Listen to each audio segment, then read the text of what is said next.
In today's video, I'm going to teach you how to make Google Slides transition automatically. If you're running a kiosk display, a looping slideshow at an event, or you simply want a hands-off presentation, this quick setup will do the trick.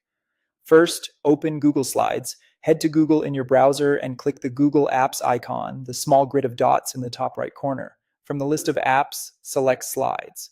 This takes you to your Google Slides home where you can access all your presentations.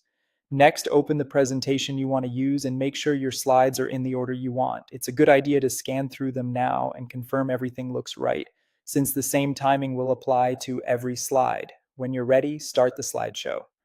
Click the slideshow button at the top right corner of your screen to enter presentation mode. Your presentation will open full screen.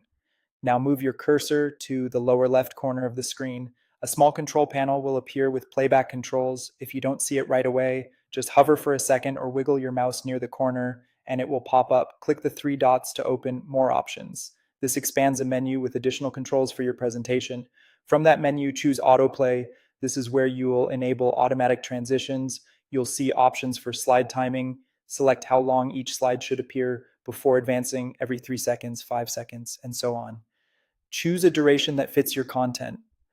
For slides with more text, a slightly longer interval is usually best.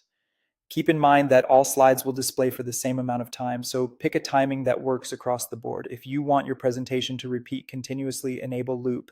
This is perfect for trade shows, reception areas, or any setup where the slideshow should never stop. Finally, click play to begin. Your slides will now advance automatically based on the time you selected. You can let it run on its own, and if you ever need to pause or make a quick adjustment, move your mouse to bring up the controls again. When you're done, simply exit the presentation. And that's it. Your Google Slides are now set to transition automatically. If you found this tutorial helpful, don't forget to like this video and subscribe for more Google Slides tips and tutorials. Thanks for watching, and I'll see you in the next one.